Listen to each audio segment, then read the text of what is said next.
Sure. I think I know most of you. My name's Rosemary Walling, and Alan, you probably know. Alan Gould is co-host. The recording today, and we are recording, will be on the YouTube channel, and you can access it also from the PPA website. So I will put those links in the chat before the meeting's over. It might be a couple of days, just because the next couple of days for me are kind of busy. But next month's seminar will be from Ellen Torres Thompson, The Sun's Fury, celebrating the solar maximum at the Lawrence Planetarium. And it will be 1 month from today, Friday, March 28th at the same time. We do have a sign up. If you would use the chat and put your name and where you're from, that would be wonderful. We don't have a set time for the end, but if it tends to go over, we stop around an hour into it and let people leave if they need to. Um, So with all those preliminaries out of the way, we have April Whitt, also who many of you know. She's retired from the Fernbank Science Center in Atlanta for a few years now. A lot of experience working with audiences, and her topic today is how can we keep them engaged when they're 8 meters away? And so, April, I'll let you take it over. Thank you very much, Rosemary, and hi, everybody. Um, I do have, if you have questions, please go ahead and ask them or raise your hand or something, and Alan and Rosemary are going to kind of keep an eye on the chat as well. When I first started in this business back in the last millennium, I wanted to lecture. I know everything. I will tell you what you need to know. And questions terrified me. And now it's much more of a free-for-all. Oh, yeah, what do you think? So if you have a question, please do go ahead and ask. And could we have the slides, please, Rosemary? Because Yes. I have a very old computer that will not cooperate. Uh, I would add to what April said is that in general, keep yourself muted, but feel free to unmute. And if you have a question for April, or put it in the chat.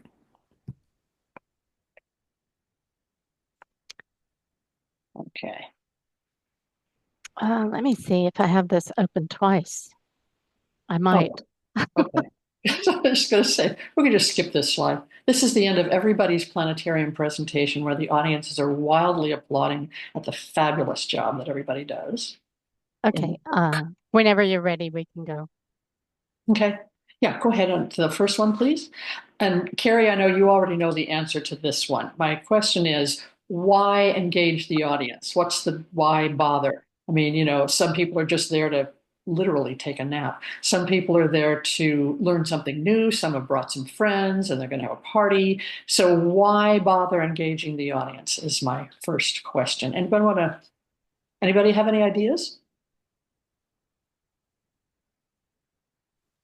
I put it in the chat too, but they learn better and have more fun.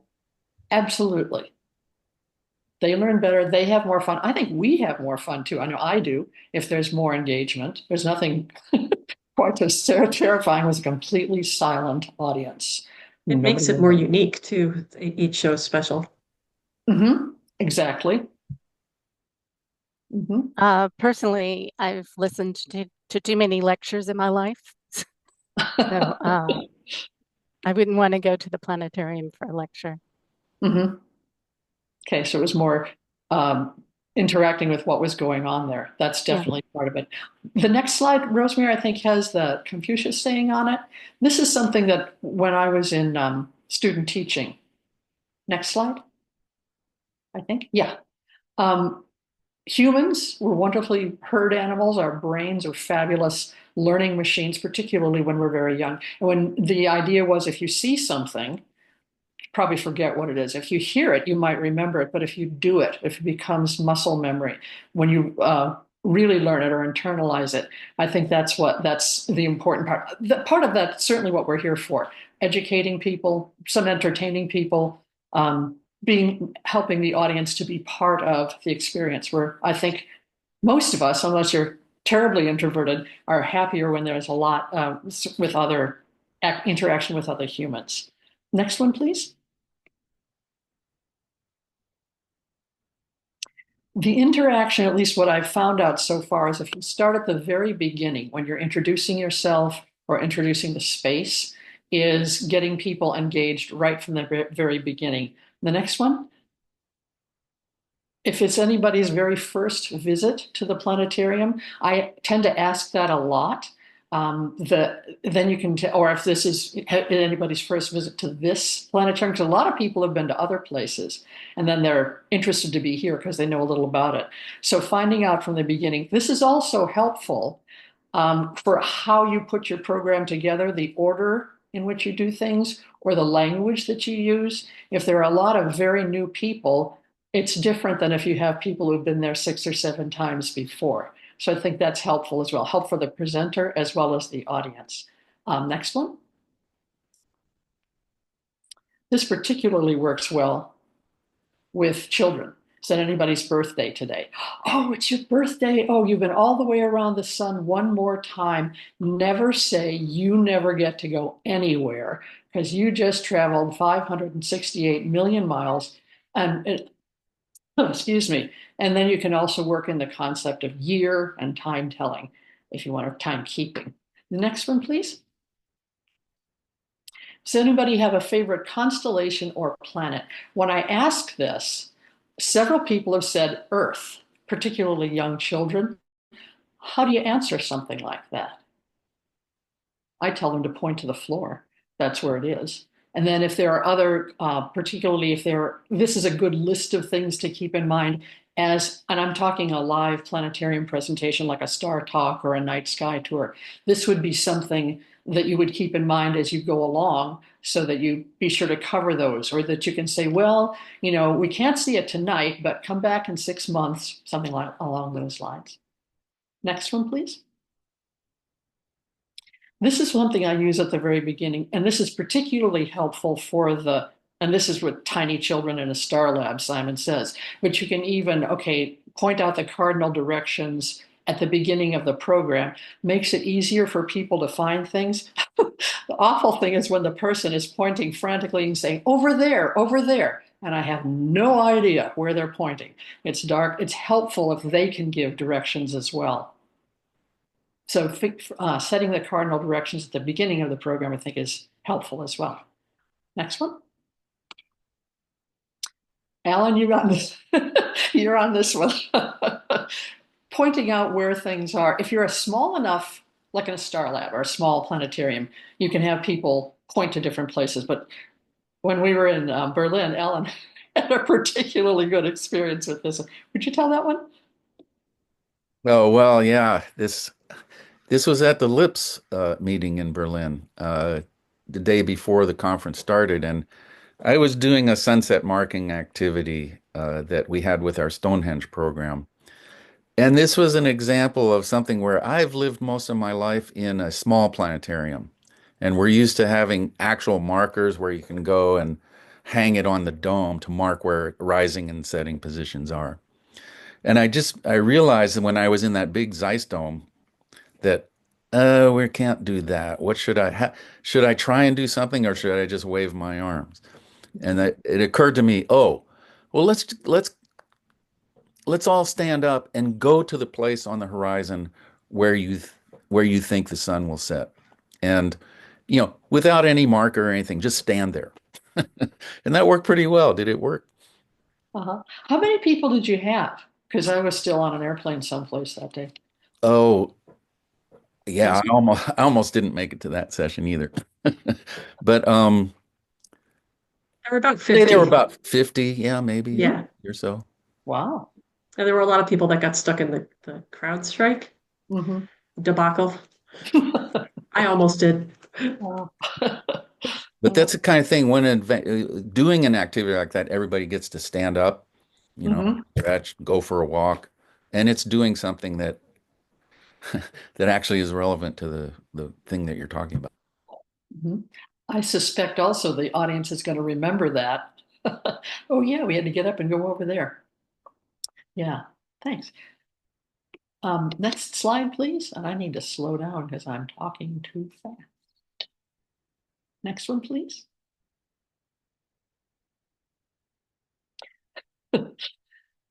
I was able, or have been able, in a lot of planetariums to manually dim the lights for sunset to get things started. And one of the things that I enjoyed doing, shame on me, was asking the audience, whoever you are, when you see the first star, point to it. Of course, Venus would be the first thing to pump out, and hundreds of hands, point over there, and then I can say, psych, that one's a planet. But if you can offer a little, that's another thing human brains are good at. We remember things with music, with patterns, with humor, with repetition. And at once you get the idea of, oh, that's not a star, but it's one of those lights on the sky. It's easier to remember that for when you go outside and look from your own backyard or street side or whatever. Next one, please.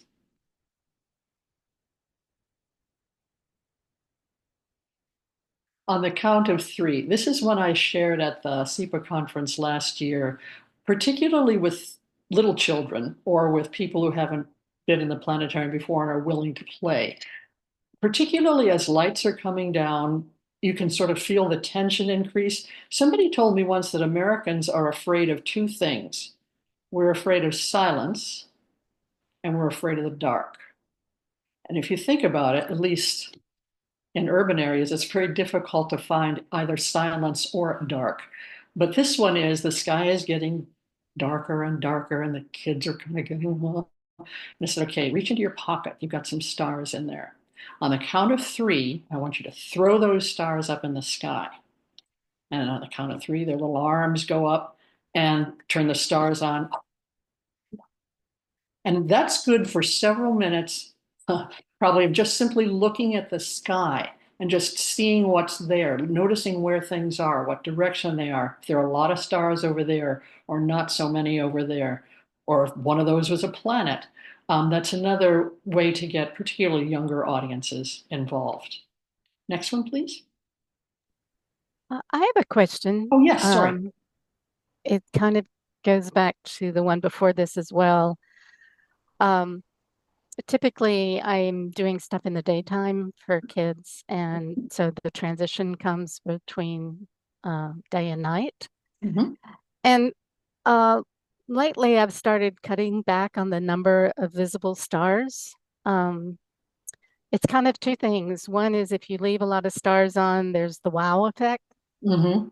Uh, but if I have less, it seems like it's easier to do what you say to point Mhm. out, like, because it'll be one of the brighter stars that shows up. Mhm. I was just wondering if you had any thought about that. No, that's a really good idea, particularly, and that also is something that sometimes I was able to do that, bring on just a few stars and then increase the number of stars as you go along. And you're completely correct because urban dwellers, if they see a planet and two stars and the moon, that's really pretty good. So the fewer number of stars, it is easier to point to where something is or describe where something is. Yeah, that's a good point. Yeah, I've lately, because it's only lately I did this with, particularly with the parade of planets where I didn't want too much background. Hmm. Um, too many stars just seems overwhelming to small kids. Hmm. And so it took me a long time to realize that. Hmm. Yeah, good point. Okay, Ellen, next your slide. question? Somebody has a hand up. Ellen, yes. Are Oh, you looking for oh, something? my hand is working. Okay. Oh, okay. Uh, Actually, I had one comment about that. I remember when when I had my first telescope that I built. This is sort of related to the planetariums, but it's not a planetarium example. But we would go up to near Denver, Colorado. We would go up to a high altitude observing site, 9,000 feet, and I Hmm. brought my brand new telescope there, or the one that I had made, and Uh-huh. and there were just too many stars. I was trying to find things to point my telescope to, and I was having trouble even orienting myself. So that I mean there's a good reason to reduce the number of stars if you're doing a particular activity Hmm. that needs you to be able to find constellations, Hmm. because it's hard to find those constellations if there's too many stars. Yeah. even in the and within the planetarium without the crutch of an illustration or those little lines between stars or something. Yeah, no, definitely.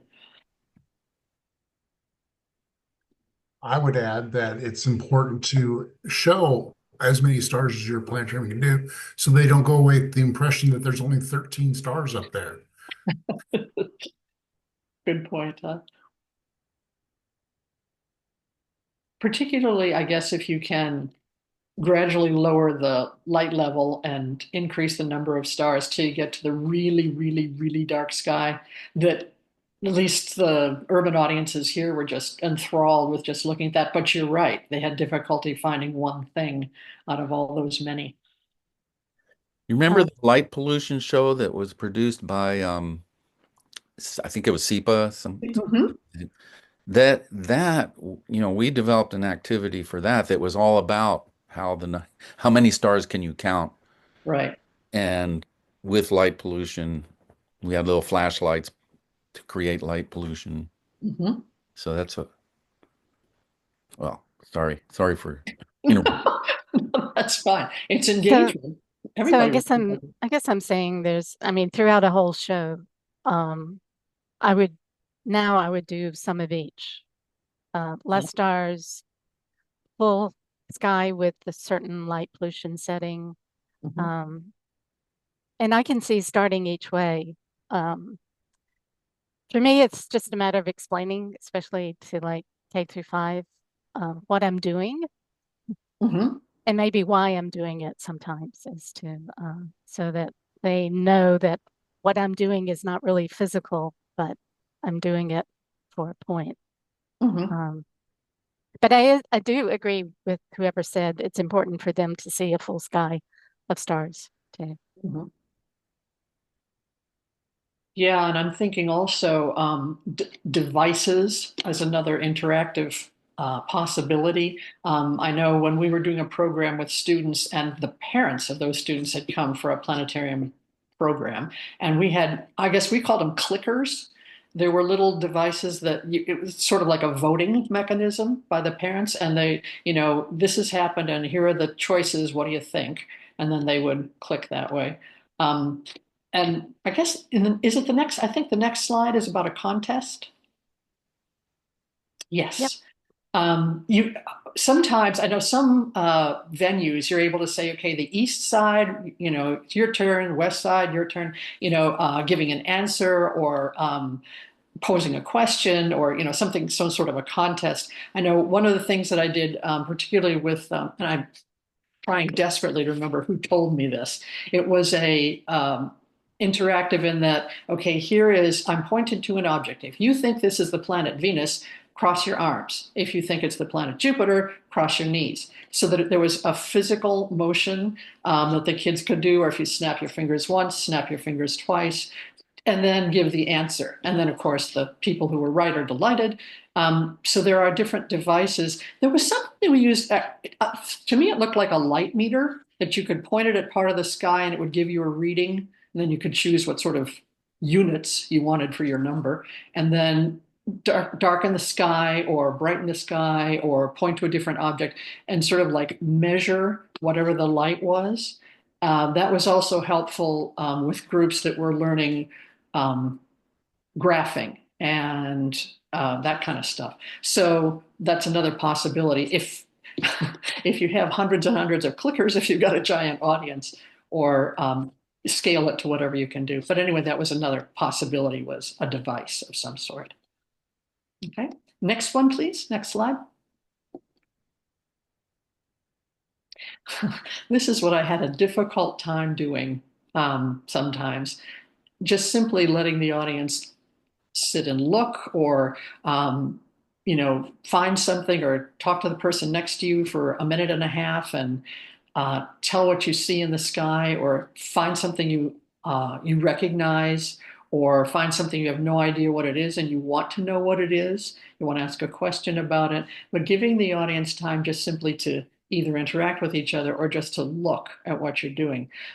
It gives processing time in the brain, and I think it also helps with pacing. Sometimes you get so excited and going so fast, and then, oh, well, wait a minute.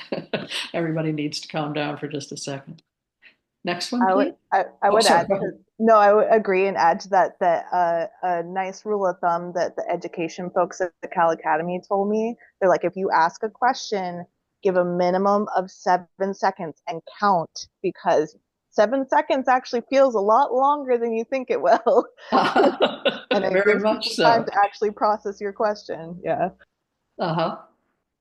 And ask, well, I think I tend to ask a lot of questions just to get the audience warmed up and for people to see it's okay to talk out loud. And that's the other thing that I used to say, if you raise your hand politely, I can't see in the dark. And if you ask a question, nobody can see who's asking. So be brave. Ask if you have a question. Yeah. Next one, please. I think this next one is the Leonardo guy. Yeah. When I was preparing for this presentation, I was telling one of my former office mates about it, and she said, "Oh, yeah, I remember you did that thing with our arm." And I'm thinking, you did that thing with your arm. It was using your arm as the measuring stick, raising your left hand, then making sure it's their left hand. Spread your fingers wide, put the tip of your thumb on the lip of the Big Dipper's bowl. The tip of your finger will be at the end of the handle. If you make a fist, it fits inside the bowl of the Big Dipper, measuring even from Alpheratz to the end of Andromeda. Physical things that you can do that doesn't matter how long your arms are or how big your hand is, it works proportionally. So that I thought, oh yeah, that thing with your arm. Does anybody else have any of those? Like measuring number of degrees on the sky? Kind of the standard celestial navigation, your fist at arm's length to Mhm. get your latitude. Fist at arm's Mm. length is about 10 degrees. Mm-hmm. Yeah, I think from fingertip to thumb it's like 25. What were you saying was 20? Was that also across Big your? Dipper tip to tip is what if you hold your Yeah, arms straight out. I Yeah. usually go by as that as being 25. I think your finger is like 2 degrees, something like that. Oh, I like Yeah, right. here's of whiskey, as it were. Along the lines of what Carrie said, I recall that we had a program called Astronomy of the Americas, Mm-hmm. or Native. Actually, it became Native American astronomy. Terminology has changed over the years, but in that one, actually, wait, no, it wasn't that. That was another show that was created at the same time at the centennial of the discovery of America by Mm. Christopher Columbus. And that show was called Who Discovered America? Mm-hmm. It was about all the people who were not Columbus who had discovered Right. America. So part of that show was what Carrie was mentioning, navigation. So using your fist to measure how high up the North Star is. Mm-hmm. Um, yeah, so that was a program where we used that. I'll And there's explain also, that in oh, my show, but our spring line is over everybody's head. So that becomes difficult to actually measure within the dome. Mm-hmm. It's also a problem. You can't say that this is an accurate measurement because of the dome, Right. but you can get relative, like are you going south or are you going north? That you Mm-hmm. can determine. Mm-hmm. And it's always fun to, okay, we've been at the North Pole. Okay, now we're going to start going south. Tell me when to stop. Sorry, we're in Hawaii. Try again. So it was, and that was again a relative thing.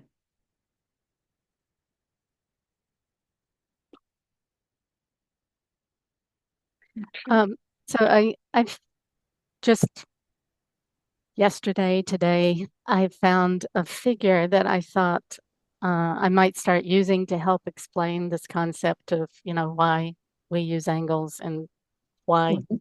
you know, short people have short arms and tall people have long arms, and that it comes out okay for most people. But it Mhm. was just a simple picture that showed an angle going out, and like there's a shrub close by, and then there's a tree further out, and then there's something bigger.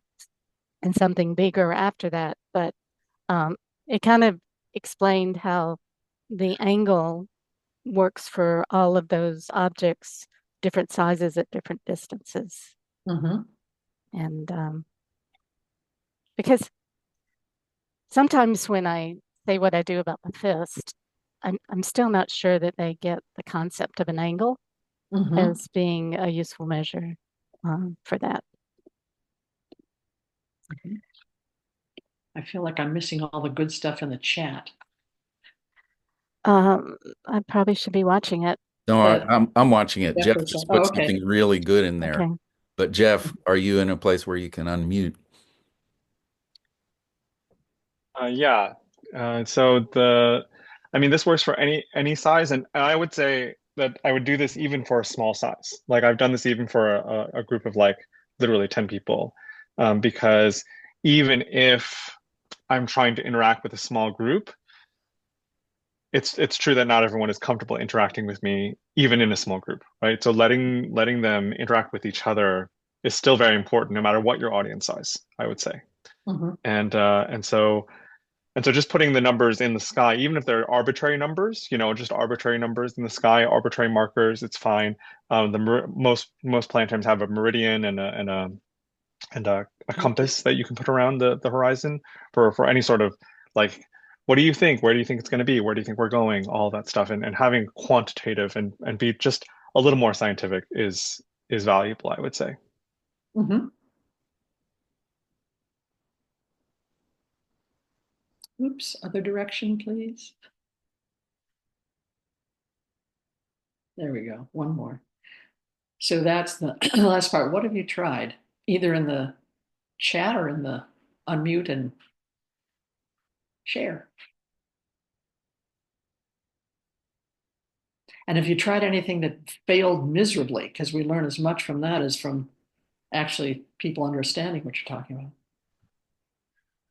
What I used to do with children's shows especially is to use the arrow pointer as a mechanism to get that interaction. Mm-hmm. So you'd have the stars all up at first, and then I'd say, okay, tell me when you see the arrow. And so they'd be all scanning the sky, looking for the arrow. And then finally you turn it on to, the zenith or something. There it is, and so that gets them started. Mm-hmm. Then I would use the arrow to get them to learn the cardinal directions. And I say, okay, the arrow's going to sunset. And then what direction is that? And there's always the kid that would say down. So, but you go through that, and then you'd have them have them direct the arrow to say find a planet or whatever, and Mm-hmm. that worked out quite well for the younger visitors. Mm-hmm. For older audiences or mixed audiences, what I would do is, especially not for canned shows, but in lecture shows, at the end, I'd always leave time for them to play a game called Stump the Planetarium Guy. And so they could ask any question about any astronomy thing and try and stump the planetarium guy.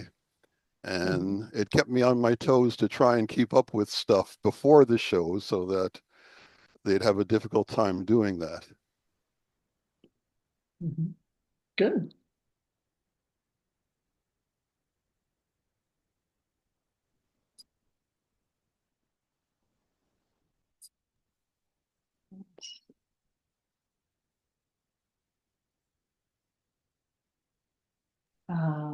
Rachel, ask guests to hold up numbers that correspond with an answer. Oh, you mean like answer 1 or answer 2? That kind of thing? Yeah, so I'll say, do you think it's 30 times further away than this, 40, 50? Give me a 1 or a 2 or a 3. A lot of times I just pretend I can see them.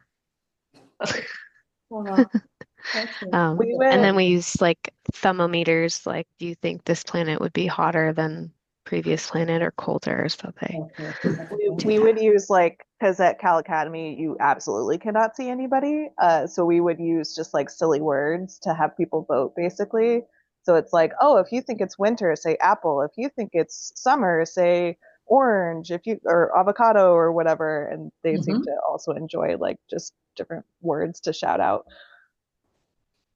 Yeah, actually, auditory stuff is important in a big planetarium because, well, any planetarium because you can't see. So I remember doing something in a big planetarium in Toronto, I guess it was, at an IPS conference, where I was trying to explain how to do audience participation things in a big dome, and I had never done it before. In a big dome. And Did you all use a clicker system at yours? Like the remote voting system? Did anyone? I'm just curious, 'cause I've never had to use one. We had something that we had sort of cobbled together, but it wasn't really because I know there are some of them that send some sort of signal and a graph appears. We didn't have anything that fancy. It would have been nice. That just reminded me when you said that, Alan. I'm like the first thing is a working microphone if you're in a big space. Otherwise, you can't see semaphore at night, and you just really need to be able to be heard. That'll help. but to hear responses from the audience, I think the couple of things I tried was like if they had like a map of constellations for one of our activities that we did, so they were handed out at the beginning. I said, okay, if it's in this, if it's, oh, I would point to a constellation and say, if you think this is, Leo, rattle the page, rattle your page, Oh, make noise, or slap your thighs. I think somebody mentioned this already, but you can make sounds and gauge, whether people are hearing you just by the sound. Mm-hmm. And with star maps, I found it was helpful to have people, you hand somebody a sheet of paper with a circle on it and little dots and letters, and just simply pointing out which way look at the map, which way is south. Okay, you're gonna, there's the S for south on your map, and there's the S in the sky. See if you can orient your paper with the south toward the south, and just simply pointing out that east and west, oh, they're backwards. I mean, you think of a map of your country and which way is east and west, and then look on the sky. Why is it like that? And then this is a fun one. Well, hold it up over your head and match up the letters on the map to the letters on the horizon, which that's what the sky is going to look like, except you can't see it if the paper's in the way. So hold it in your lap and orient. Seemed to work. So I am in the same boat. Repeating the question. Yeah, Todd, that's really a good point, Todd. Somebody asks a question from 30 feet away and somebody else, what did he say? And if the narrator repeats the question before you answer it, that's really helpful. Good point. And somebody started to say something, sorry. Well, that was me. I'm in the same boat as Alan in that I've never done an interactive program in a really big dome, but I've done a lot of sponsor presentations over the years in different domes. And one of the things that I think plays a huge role in how much you're able to interact with the audience is the seating configuration. Like I think of the Cal Academy Dome, and that's just long rows of seats. You cannot get to the middle of the dome without stepping all over tons of people. And so that makes it very difficult to interact with the people in the middle. But if theaters are designed so that you can get yourself physically closer to more people, then I think that enhances and encourages interaction. Well, and your first point, April, I think also helps with really big domes that where it is impossible to like physically be able to see people is like establishing interaction at the very beginning. Like when we would do like school shows at Cal Academy, like I would stand in front of the audience and go over like, okay, this is how we're going to respond to questions. We're going to talk to each other. We're going to do this and that. You're going to be the scientists. Like, so we like established like what was expected right away. And I feel like that helped a lot to get people to engage and interact during the show. And if it's a first time person, it's a little security about what's going to happen. Yeah, in big domes, well, maybe not so big domes too, that you can always have people talk to their neighbors, the partners, the people in front of them. to get a conversation going or team up with someone. But I've always found that useful. If you can't get to a person, maybe you can ask people to ask their neighbors, or it's always interesting to see who's sitting next to you. Good point.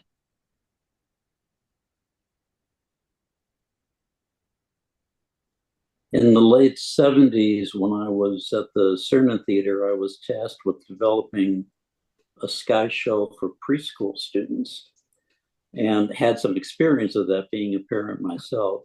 So I knew that the environment was completely unfamiliar to them. And if they were afraid, there wouldn't be any learning going on. So we started outside talking about the dome as a room with a special ceiling and special walls and on. And then they would come in. We had System 512 and the instrument was on an elevator, so it was out of sight. And at that time, Star Wars was very popular with characters like R2D2 and C3PO. And our particular projector had the designation A4A, so it became a robot that would only respond if you asked politely.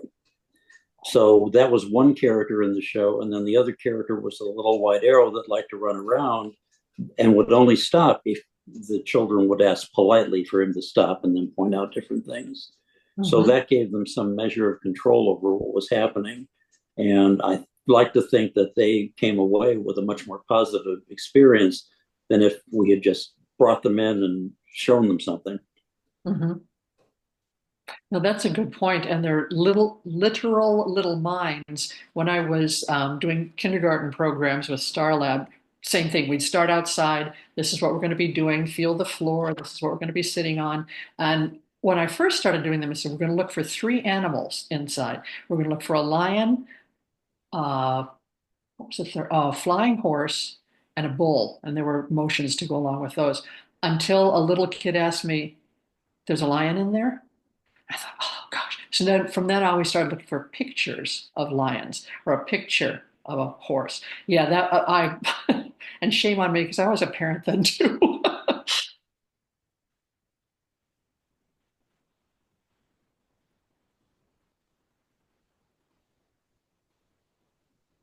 You know, April, this is something you mentioned earlier was about, asking about birthdays and linking that to how far you've traveled around the sun.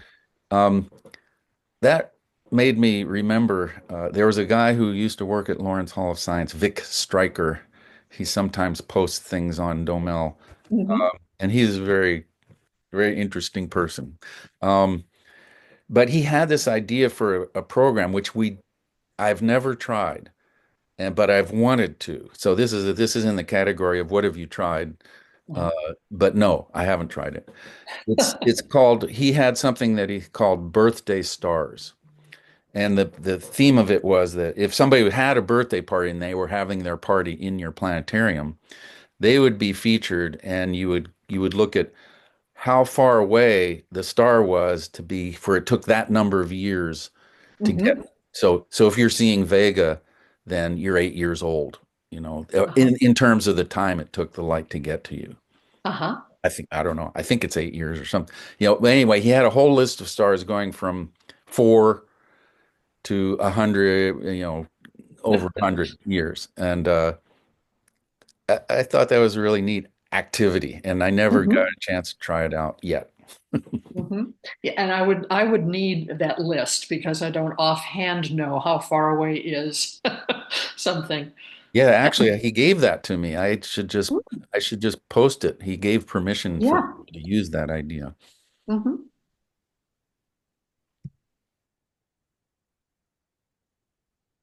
For us, instead of putting names of stars, we put the light years away the star is for the main stars, for the stars from I would say 4 years old up to 100 years old, because after that it's useless.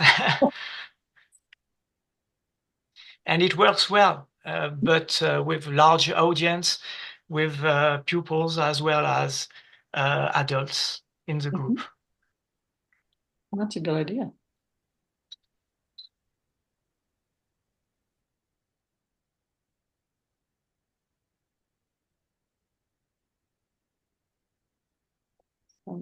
I guess I should remind everybody. Is everybody signed up on the chat list? Rosemary just sent around a little reminder.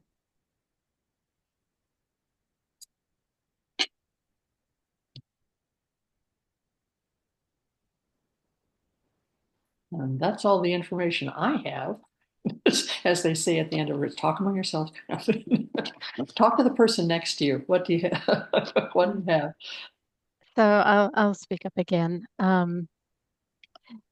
First of all, there's been a lot of great ideas here, and we'll probably try to post a transcript or at least a summary of the ideas as well as the video. But just going back to the first, because I think at the start of your talk, you emphasized how important it is to sort of try to get it going right away. It can be harder to get going later on. And so the two things for me are, one is, and again, I'm kind of thinking of K through 5, what to say before they come in, what to say when they come in. And then if I usually have something on the sky, and sometimes I have like scuba divers or something, a movie. But then when I switch it to a landscape with a daytime sky, I try to take significant time and just let them tell me what they see, because to me, I've seen it a zillion times and I'm ready to go on to the next. But, the landscape has some features. They'll talk about trees. They'll talk about something like that. And eventually, maybe the sun is in the sky and we'll start to look for that. But it's really important to get them oriented, both to the planetarium and to leave enough time for them to do the observations as you go through the sequence of things. And then if the night turns dark, you pointed out some good ideas of that transition, things to do. But then again, give them a chance for them to tell me what they see in the sky at that point. And sometimes I don't know, like they'll point out something and I'm not sure, is it the moon? Is it Venus? And I'll say, well, let's just ask the computer.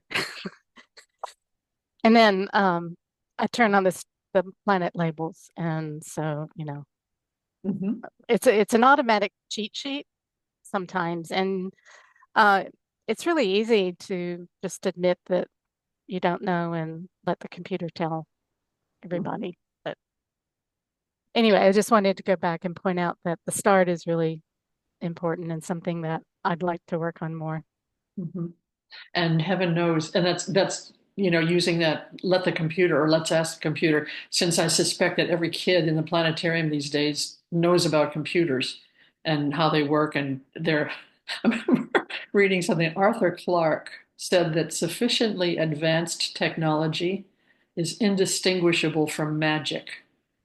And I just think the planetarium technology that's around today is just magical, things we can do with it. So that's part of the introduction too, is to tell them that I can do some magic in the planetarium, like I can speed up time. I can slow it down. Sometimes I can say I take it backwards, but not always. But just this idea of playing with time, I would think for small kids, it's really confusing if you're not actually telling them what you're doing.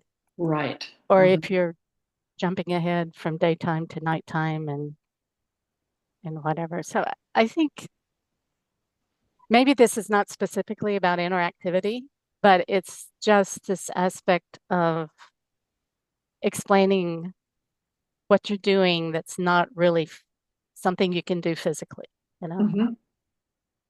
I think that also helps with just like accessibility too, because if you have someone who doesn't see very well or something, describing what you're doing and what you're pointing out is also very helpful. Mm-hmm.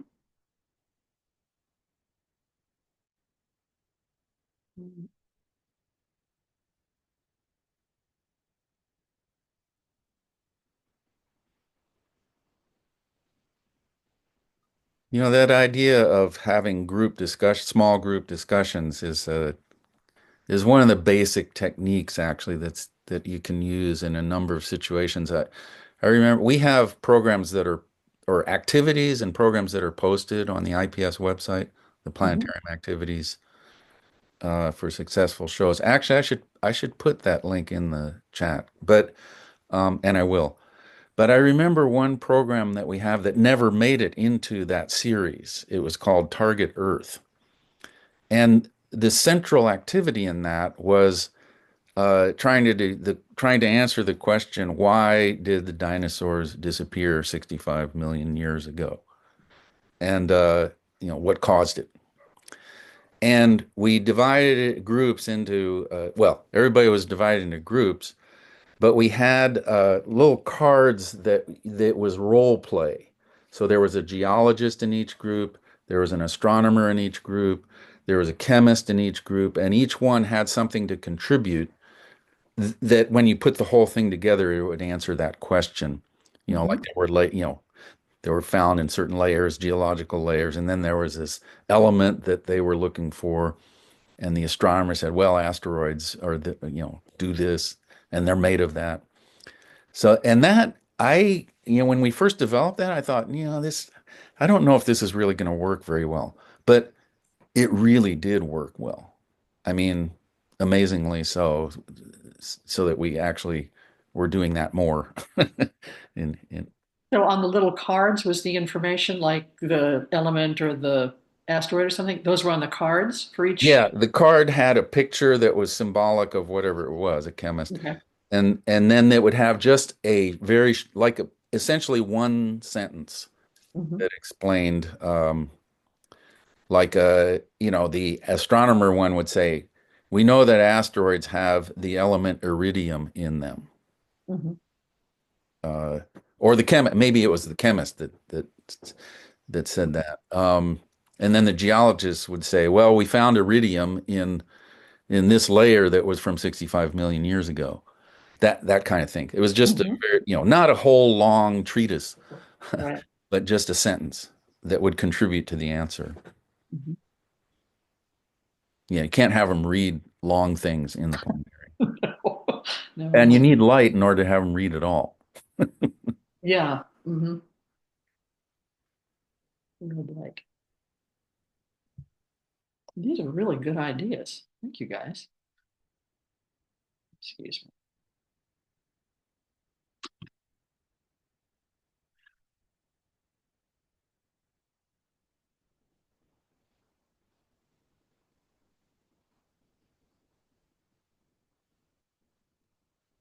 One of the things we've been telling our guests, if they want to read star maps in the planetarium, is to use, this isn't going to show up, an app on your phone called Color Flashlight, and it projects a red light off of your phone and allows you to be able to read your star map and still see the stars. Color Flashlight? It's free.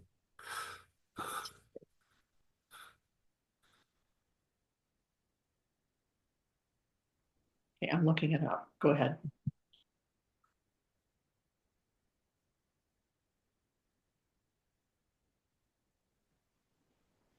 And so with that, you can choose which color you want. We like red, but it makes your phone a good device for being able to read star maps. Is it called Color Lights Flashing? No, my version on the Android is Color Flashlight. Okay. I'll look. Keep looking. Okay. Yeah. Yeah, that's the fun part. Siri or Alexa, iPhone or Android. Can't we just get along? I'm always looking for things like that get the color right for a planetarium. And last night I was putting together like a Google site for taking notes for a show I have tonight. Mm-hmm. And I just happened to Google and found that just changing the theme to a dark theme, like a black background, Mm-hmm.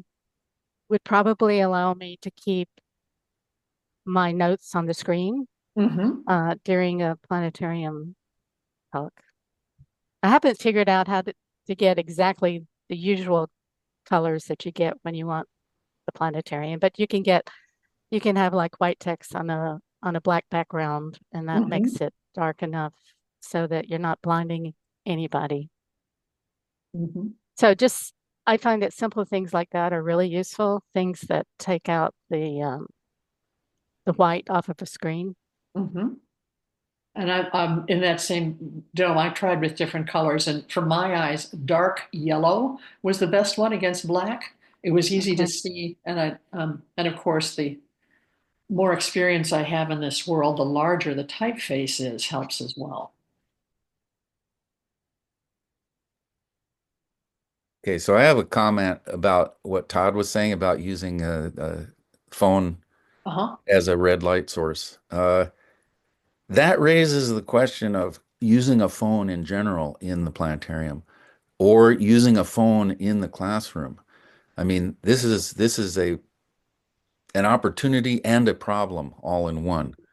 Uh, and I can think of lots of ways that phones can be used very constructively and creatively. That's one of them is to make it just a light source. Uh-huh. Um, but there's other things like putting a QR code on the dome for, where they can get more information about something. Is it okay for people to whip out their phones and take a picture of the dome? Then you get into questions like, oh, make sure your flash is off. That's, Mm-hmm.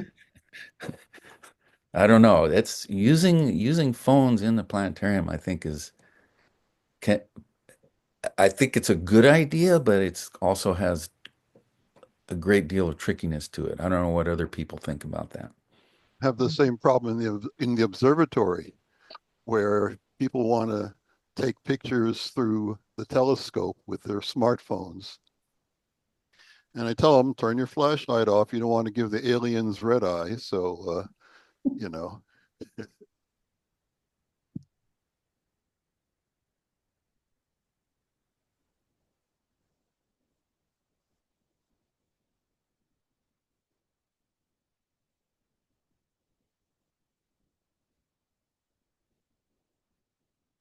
Well, we're getting close to the end of the hour. Um, April, do you want to say any summary or some of the things you learned today that were new, or anything else you might want to add? I was thinking about the cell phone thing. I know the first time a teacher coming in late, program is going on, room is dark, whips out the cell phone with a flashlight on it, blinds the entire place, and other people are yelling. Oops, well, she'll know better than that. But she was just trying to find a seat, trying to find where she was. Um, and I'm thinking, I think cell phones are kind of ubiquitous now. There are, I mean, particularly in the state where we are, there are different ideas about banning cell phones in schools or setting up a shoe pocket device and using the kids' cell phones to take attendance or anything like that. But I'm thinking that there are so many apps that tell the names of things on the sky. And I'm trying to remember, there was somebody around here, one of the professors, it was a nighttime observing. They just simply come out of the classroom outside, and he had pointed to Venus, where it was in the sky. And he said, all of a sudden, you hear this tick, tick, tick, tick, tick, tick, tick, tick. And all the kids had their cell phones pointed there and was saying, oh, yeah, you're right. And I'm thinking, yeah, you're right. That was the whole point. But that so many people use them for all kinds of identification stuff and taking notes, and they're pretty amazing little devices, I think. And thank you all so very much for coming and these really good ideas. I like Amy. I like your little video, and then the people saying, oh, "You're the lady in the video." Yes. Thank you very much for coming. And April, I have to say this probably takes the prize for the most interactive seminar that we've ever had. People being involved in it. That's, usually there's more presentation involved in these, but this was a great example of interactivity in a seminar. Thank you. Thank you, Jeff.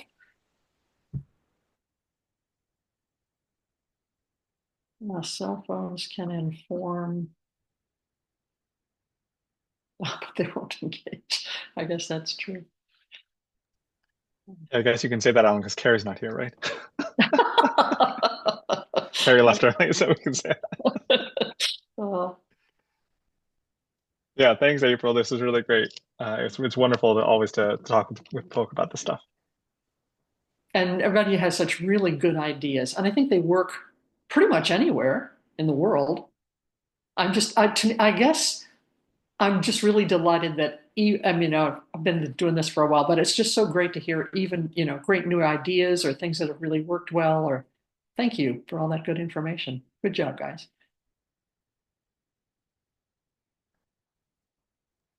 So thank you again for coming. Let's unmute if you would like and give April a round of applause. Thank you. Thank you. Thank you. That's great. Okay. So I hope to see everyone next month, same time, same place. Okay. Exactly 4 weeks from today. Is that one cycle of the moon? Sure. It's February. It's easy to count 4 weeks to the next month. Thank you all very much.